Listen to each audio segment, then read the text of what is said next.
Hello students, मेरा नाम आदित्य है एंड मैं आज आप लोग को पढ़ाऊँगा goods and services taxes means that GST. GST जो है ये टॉपिक है जिसको हम लोग आज पढ़ेंगे और देखेंगे क्या है। ये बेसिकली क्लास 10th में स्टार्ट होता है, आईसीएसई बोर्ड में है ये chapter.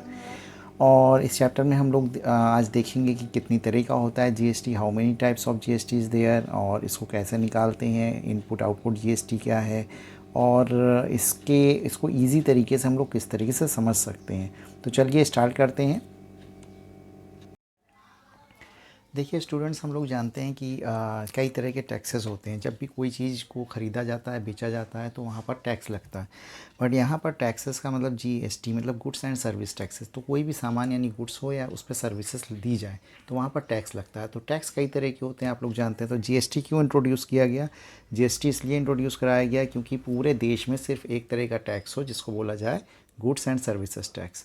So whenever goods or products or services is purchased, we have to pay tax. अब ये कैसे काम करता है, किस तरीके से करता है, इसको हम लोग यहाँ पे देखते हैं कि let for this we have to take an example. मान लेते हैं हमारे पास कोई एक सामान है जो कि 100 रुपीज़ का है, जिसकी सेलिंग प्राइस 100 और उस पर जो टैक्स है वो टैक्स जो है हम लोग 12% है। तो 12% निकालते हैं 100 रुपीज़ का। 12% आप निकालिए 100 रुपीज़ का तो कितना आएगा? 12 रुपीज़। तो इसके लिए हमको पे करना होगा 100 + 12। 100 + 12 मीन्स 112 रुपीज़ पे करना होगा। तो दैट इज़ इसका जो 12 है वो 12 that is called the tax. ये टैक्स है जो कि देना पड़ेगा 100 रुपये पर। अब हम लोग देखते हैं कि जीएसटी कितने तरह का होता है, इसको समझना बहुत ज़रूरी है। तो जीएसटी यहाँ पर हम लोग जो पढ़ेंगे वो 3 तरह का होगा। पहला होगा सीजीएसटी। सीजीएसटी होता है सेंट्रल जीएसटी, ठीक है। दूसरा होता है एसजीएसटी। एसजीएसटी होता है स्टेट जीएसटी, और जहाँ पर स्टेट की जगह पर यूनियन टेरिटरी होती है तो उसको बोलते हैं यूजीएसटी। You means union territory. जहाँ पर भी यूनियन टेरिटरी होगी स्टेट की जगह वहाँ पर बोलेंगे यूजीएसटी। और तीसरी तरह का होता है आईजीएसटी, इंटीग्रेटेड जीएसटी। अब ये 3 तरह के जीएसटी कहाँ पर इस्तेमाल होते हैं, किस तरह से निकालते हैं, इसको हम लोग देखते हैं। तो टाइप्स ऑफ जीएसटी में पहले आप समझ लीजिए हम लोग के पास 3 तरह के टैक्सेस की बात होगी। Central GST, CGST, state GST, SGST और आईजीएसटी यानी इंटीग्रेटेड जीएसटी। अब टाइप्स ऑफ सेल्स किस तरह की होगी। एक हमारे यहाँ पास वर्डिंग जो यूज़ होगी क्वेश्चंस में वो होगी intra state sales. Intra state sale को बोलेंगे इन द सेम स्टेट। अगर कोई भी सामान एक ही स्टेट के अंदर बेचा खरीदा जाता है तो बोलते हैं intra state sale. For example let us suppose here A ने बी को कुछ सामान बेचा जिसकी सेलिंग प्राइस थी 100 रुपीज़, और सेम एग्जांपल लेते हैं जिस पर 12% इंटरेस्ट 12% जो है टैक्स है। तो बी को कितने रुपए देने होंगे? बी को देना पड़ेगा 100 रुपीज़ प्लस 12% टैक्स यानी 112 रुपीज़। अब वो एक ही स्टेट में है, यानी कि मान लो ए भी एक ही स्टेट में हो, बी भी उसी स्टेट में, तो जो इसका टैक्स जाएगा वो 2 तरह के 2 पार्ट में इक्वल डिवाइड होगा, इक्वल डिवाइड होगा। एक को बोलेंगे सीजीएसटी, एक को बोलेंगे एसजीएसटी। सीजीएसटी होता है सेंट्रल जीएसटी जो कि 6% होगा, और स्टेट जीएसटी जो कि 6% होगा। यानी कि हमारे पास अगर एक स्टेट में कोई भी सामान को ख़रीदा बेचा जाता है यानी कि सेल और परचेज़ होता है तो उस पर सेम अमाउंट का ही सीजीएसटी और एसजीएसटी इक्वली पार्ट में दिया जाता है। ऑलराइट। दूसरे तरह का आता है inter state sales. Inter state sale जब डिफरेंट स्टेट्स में होता है। सपोज़ करिए कि हमारे पास एक सामान है जो कि यूपी से है और दूसरे स्टेट में हम लोग एमपी में यानी मध्य प्रदेश में दे रहे हैं, उत्तर प्रदेश से मध्य प्रदेश जा रहा है। तो अगर हमारे पास यहाँ पर स्टेट चेंज हो गया, एक स्टेट से दूसरा स्टेट चेंज हो गया। सपोज़ करो एक व्यक्ति है जिसने कि बी को सामान दिया, ए यूपी का है और बी एमपी का है, उसको दिया 100 रुपीज़ का, सेल करा, सेलिंग प्राइस 100 रुपीज़ है, 12% जीएसटी है, तो बी 112 रुपीज़ देगा, लेकिन ये पूरा का पूरा जो रुपीज़ देगा वो दैट इज़ कॉल्ड आईजीएसटी। तो आईजीएसटी वहाँ पर निकालेंगे जहाँ पर हमारे पास एक स्टेट से दूसरा स्टेट चेंज हो रहा होगा, वहाँ पर निकलेगा। और ये पूरा का पूरा जो है, ये पूरा का पूरा जो भी परसेंटेज आती है, जो भी रुपीज़ आते हैं, जैसे यहाँ पर हमारे पास 12 रुपीज़ जो आ रहा है वो हमारे पास टैक्स है, और ये पूरा टैक्स हमारे जाती है सेंट्रल गवर्नमेंट में। It is known as central government. तो सेंट्रल गवर्नमेंट डिसाइड करता है कि इस टैक्स को कैसे यूज़ करना है, किसको देना है, ठीक। That is called the inter state sales. तो फिर से एक बार हम लोग इस चीज़ को रिवाइज़ करते हैं। देखिए हमारे पास जो जीएसटी है वो 3 तरह का रहेगा, एक सीजीएसटी, एक एसजीएसटी और एक आईजीएसटी। सीजीएसटी, एसजीएसटी वहाँ पर यूज़ होगा जहाँ पर विद इन द स्टेट होगा। विद इन द स्टेट को बोलते हैं इंट्रा स्टेट, ये आपको याद रखना है, इंट्रा स्टेट, क्योंकि क्वेश्चन में अगर इंट्रा स्टेट लिख के आ रहा है तो इसका मतलब with in the same state, in the same state.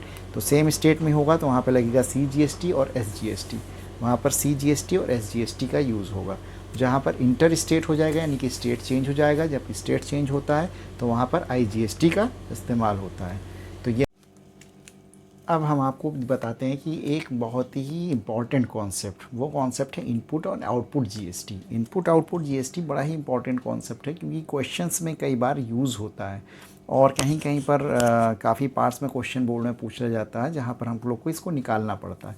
तो देखिए यहाँ इसको समझाने के लिए हम आपको तीन लोगों को बताते हैं। जैसे फर्स्ट है manufacturer, first block is manufacturer, second is dealer and the last one is consumer और कस्टमर। तो देखिए जब भी कोई चीज़ आती है और सेल होती है तो मैन्युफैक्चरर उसको सेल करता है डीलर को, डीलर उसको सेल करता है कस्टमर को या रिटेलर को, देन रिटेलर कस्टमर को। ओके, सो इस टाइप की चेन होती है। तो अब हम लोग समझते हैं कि इनपुट और आउटपुट जीएसटी क्या है। मान लीजिए कि मैन्युफैक्चरर ने कोई एक आइटम बनाया और उसको सेलिंग प्राइस उसकी है 100 रुपीज़ और उसने उसको डीलर को सेल करा जिस पर जीएसटी लग रहा है 12%। ओके, तो डीलर क्या करेगा, डीलर इस पर 100 रुपीज़ का उस आइटम को लेगा और उस पर जीएसटी कितनी देगा, 12% ऑफ 100 रुपीज़। तो 12% ऑफ 100 हो गया 12 रुपीज़। तो ये जो डीलर ने जीएसटी पे करी है 12 rupees, that is called the input GST, this is known as input GST. Okay, यानी कि मैन्युफैक्चरर ने जब किसी चीज़ को बेचा डीलर को, डीलर ने जितनी जीएसटी उस पर पे करी that is called input GST.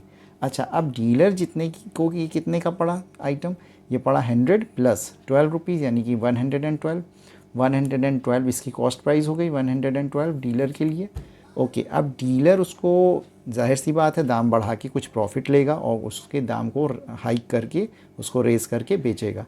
तो सपोज़ करो इस डीलर ने उस पर दाम को बढ़ाया और अपना प्रॉफिट लिया और इसको 150 की सेलिंग प्राइस पे बेचा। अब डीलर ने उसी सेम आइटम को 150 की सेलिंग प्राइस पे बेचा और उसका 12% जीएसटी चार्ज किया।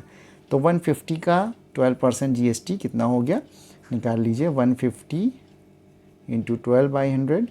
तो इसका जीएसटी जब हम लोग निकालते हैं तो देखते हैं कितना आता है, ये 18 रुपीज़ आया।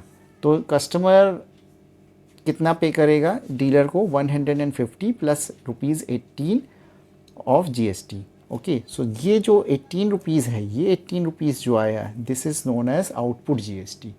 ये जो कंज्यूमर या कस्टमर जो पे कर रहा है GST, this is output GST यहाँ पर।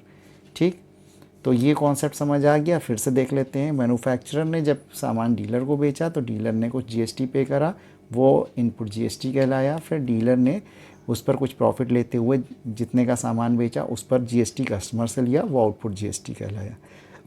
अब डीलर ने जो जीएसटी लिया, अब देखिए गवर्नमेंट को जीएसटी कैसे जाता है। अब डीलर ने जीएसटी 18 रुपीज़ लिया लेकिन डीलर ऑलरेडी पे कर चुका है 12 रुपीज़ एज अ जीएसटी। तो अब डीलर कितने रुपए जीएसटी और पे करेगा, यहाँ तो 12 रुपीज़ दे चुका है, यहाँ से वो 18 ले रहा है। तो देखिए that difference is here output GST minus input GST. जो आउटपुट जीएसटी है minus input GST, that GST will be paid by the dealer. यानी कि 18 रुपीज़ में से अगर 12 रुपीज़ जो कि डीलर ने दे चुका है ऑलरेडी, वो सब्ट्रैक्ट करते हैं तो ₹6 आता है। तो गवर्नमेंट को कितना टैक्स जाएगा, गवर्नमेंट जो है टैक्स रिसीव करेगी पहले केस में, here the total tax received, total tax will be equal to this 12 rupees plus 12 rupees plus 6 rupees. 6 रुपये यहाँ का उसका आया टैक्स, जो 12 प्लस 6 इज मीन्स 18 रुपीज़। तो total tax received by the government is ₹18। Okay, तो ये इनपुट और आउटपुट जीएसटी का कॉन्सेप्ट था। अब हम लोग जो है नेक्स्ट वीडियो में देखेंगे कि हम लोग क्वेश्चंस किस तरह से सॉल्व कर सकते हैं। I hope that you understand the meaning of GST and how can be calculate GST, especially for the intra-state and interstate, and for the input and output GST. Okay, so meet you in the next video.